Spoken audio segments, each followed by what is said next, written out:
judul Bloko Suto Blak Kotang terus terang Mbak Silvi, aku adalah salah satu fan berate jenengan. Nah, timbane ngapusi kan iki jujur ngono kuwi, tenan.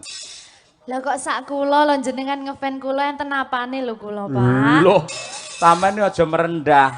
Sampean iki nek merendah ngene kaya dene kae lho pari sing wis isi kae lho. Pari iki lek isi kan saya ndingkluk, saya ndingkluk, saya ndingkluk. Ning aku yang terus sampean malah ra ndingkluk malah saya ndangak aku kaya. Ha iya. Tegese pengen nyawang kaya apa budayane jenengan ngono lho. Panjenengan ngelem kula ngoten niku kula bingung lho. Lah ngapa kok bingung? Lah kedahe kula pripun teng mriki enten garwane jenengan lho Bu Kesi lho, Pak. Lek teng wayangan ngeten iki kula pun diliarne kalih Bu Kesi. Nggih. Liar Bu niki, Bu. Dek Silvi. Pripun? Tenang wae. Sampean ning panggung niki bebas mawon. Los. Ngoten. Tenan ngendikane Pak Cahyo. Lek ning panggung niki dhewe wis tak liarke tenan ki. Los pokoke. Ayo. Sampun dijinakne ngoten. Wah, malah padakne kewane dijinake kok. Iya. Mungkin lek nek teng griya jinak ngoten nggih Bu nggih. Nggih, ngoten niku. Kula niku pertama kali nu seneng kali jenengan nembang ninggal katresnan. Walah niku kula suwet tali bentino. Kula ni ajeng bubuk, mboten nyetel niku. Klisian, mboten iso turu. Oh ngoten. Ajeng mangan niku to. Lihat mboten nyetel niku, keselak terus Mbak kula niku. Keselak. Nggih, tenang nggih. Estu.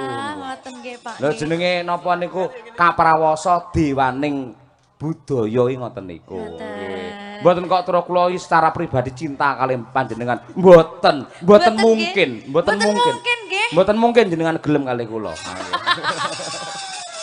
Ngoten niku lho. Mboten Eram kok eram.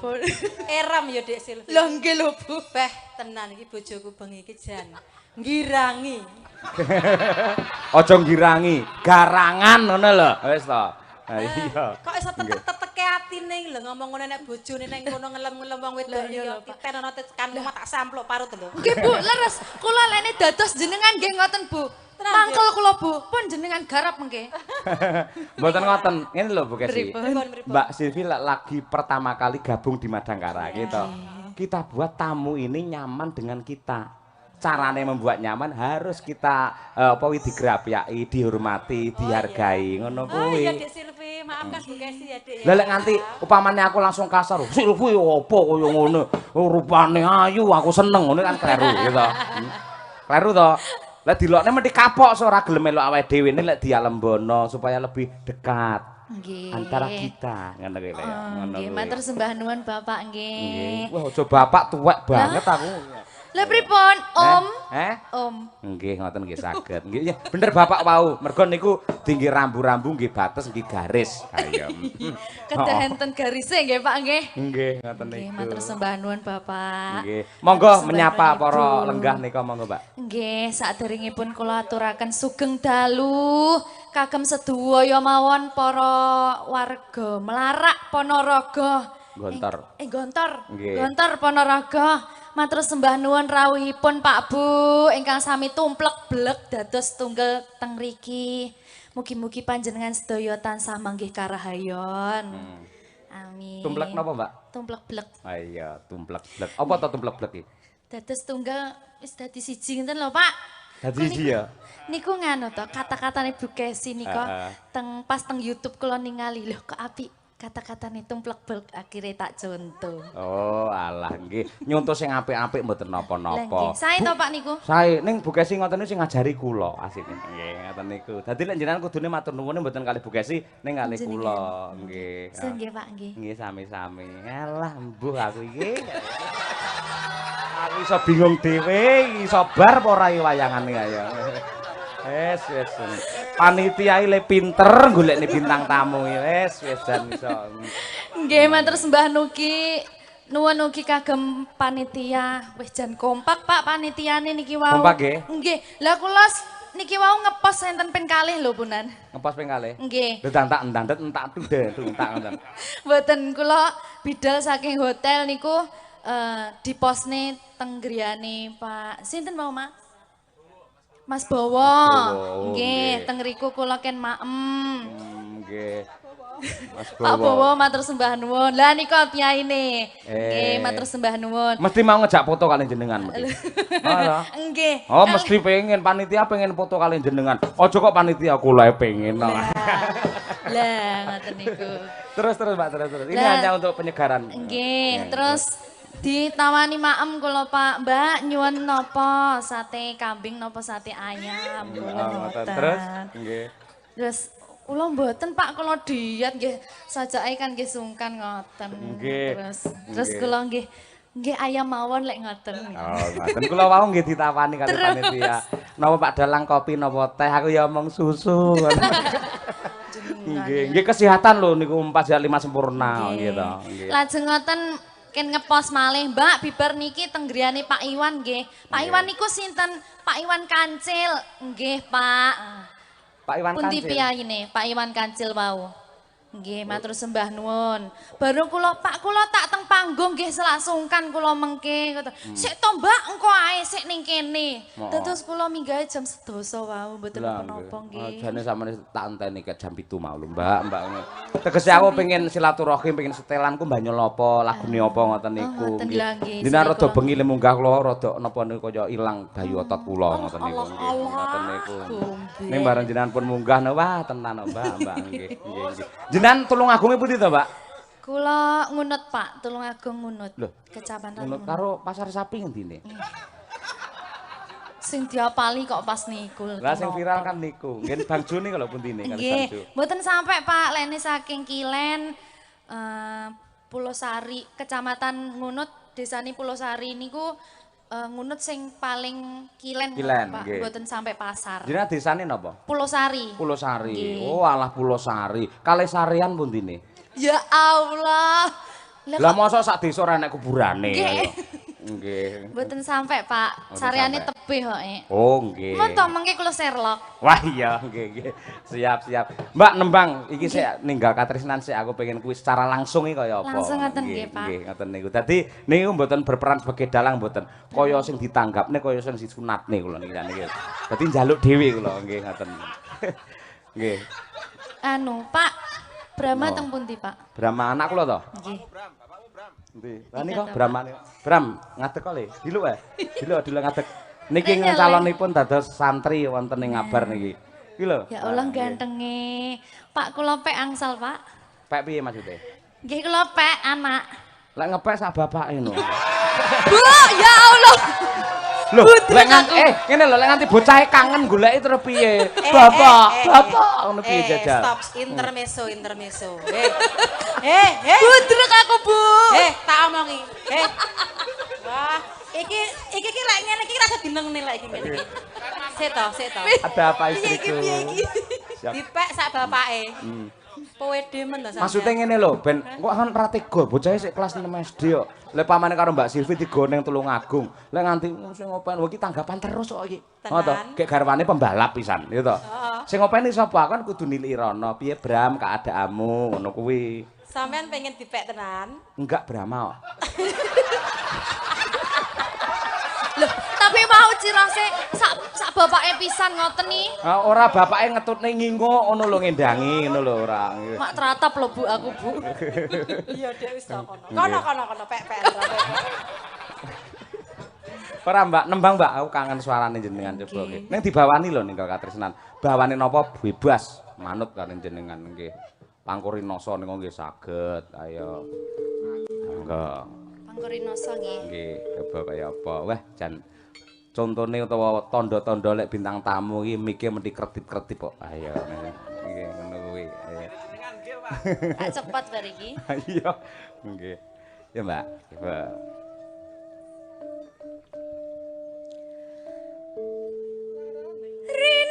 Rinasa sayaka rasa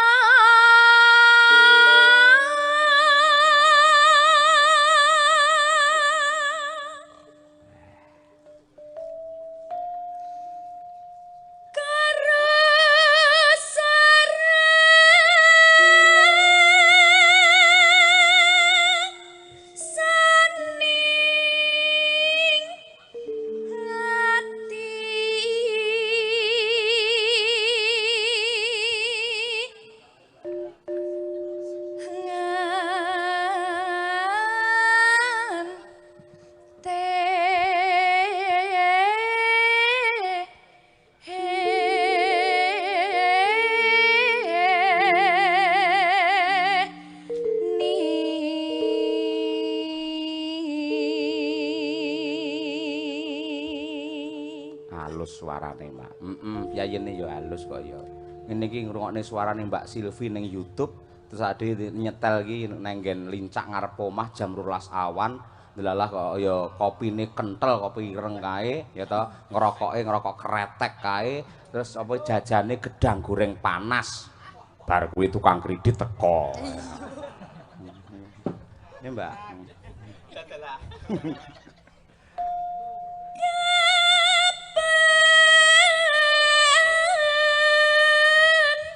Sumanding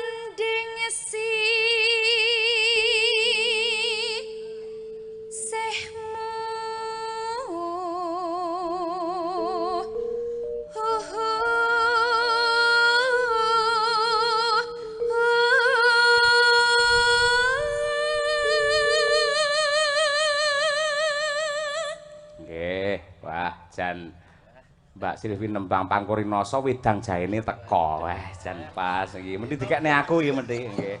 Jenengan pesen to niki wau? Pesen. Nggih teng warung mriko. Nggih. Kula nggih jenengan pesene, Pak. Napa? Pesene. Purun napa pengen napa? Purun, susu. Susu. Walik ora. Nggih. Saiki blocking ngene, Mbak. Blocking. Sampeyan kokono ya to karo nembang. Heeh to. Mlaku alon-alon ke arah sini. Nyapo, Mas? Aku sih omong karo sinden kaya Pak, monggo Pak. Nggih, nggih. Matur nuwun ya, Mas ya. Muga-muga jenengan tetep panjang punjur leh lo jinawi Kertaradharjo. Ayo, nggih Mbak Nun. Kokono, Mbak. Saking ngriki. Heeh, alon-alon ning mlakune tek alon-alon wae karo nembang ning kok. Ngeten. Lha kuwi kaya mindring lek kuwi ora. Tek alon-alon seng. Ngono. Heeh. Kaya biasane, heeh. Biasane kula ngeten, Nak. Lah, aja kuwi kaya dioyak kredit lek kuwi ora kecepeten. Ya. Iya. Ratriri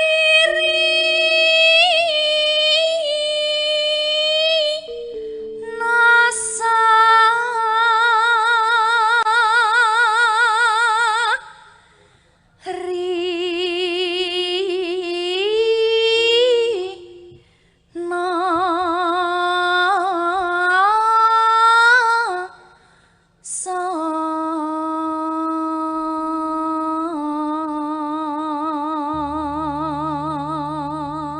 Gureng ngene iki tok aku ndredeg dhewe nyapa ya. Rumangsane kaya arep marani aku ngono modele. Kumat. Ayo aku nyapu to iso ndredeg ya ayo. Ayo. Ya, Mbak. Yen wasrina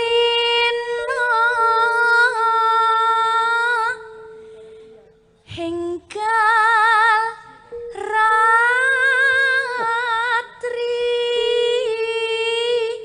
kang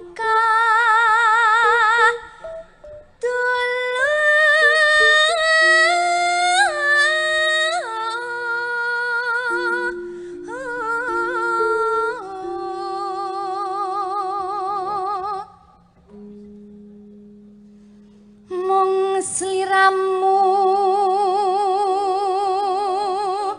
Duh, mati ya.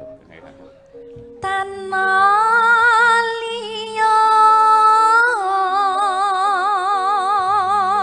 Bukesi lek sir pipis ora apa-apa lho. Bu Lurah, Bu Novi, Bu. Kula mengke mboten mantuk teng Solo, tak teng dalem jenengan mawon nggih, nggih.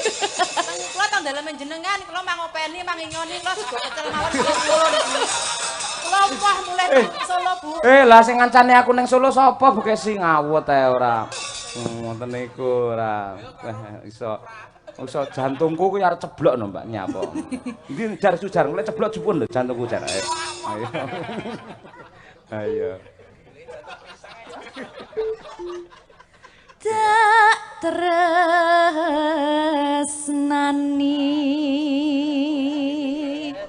lahir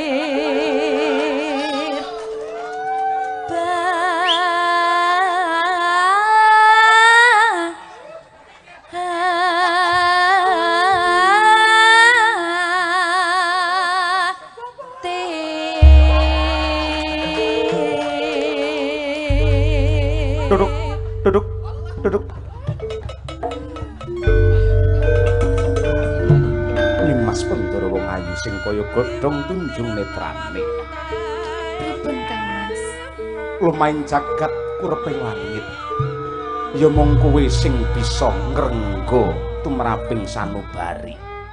Nadyan rembulan kae endah. Ndi lho, Pak? Tarep ya kae ya. Terap lho, Pak. Rembulan kae endah, lintang uga gumebyar. Aku dadi mban yo ora apa-apa. Mula tak Ning- nyinden, mbane nyinden. Endahe rembulan lan uga lintang kaisar Prabawa kelawan citramu wong ayu. Allah, keren. Ketoprak opret iki to ora. Monggo Ndara Putri Ayu. Ngersakaken menapa Gusti Putri? Munjo gelas sing apik itu Cah. Yayi Sri Huning, Monggo Gusti Putri. kowe garwaku Yayi Sri Huning yen kae Srigala. Ya Allah, Pak kados mboten niku lho Mboten. jenengan. Mboten napa-napa Gusti Putri. Kula menika pancen nggih wanita Rainaga. Mboten. Nggih. Tetep Ben Ndara napa nggih Gusti kula niku ben krenan atine.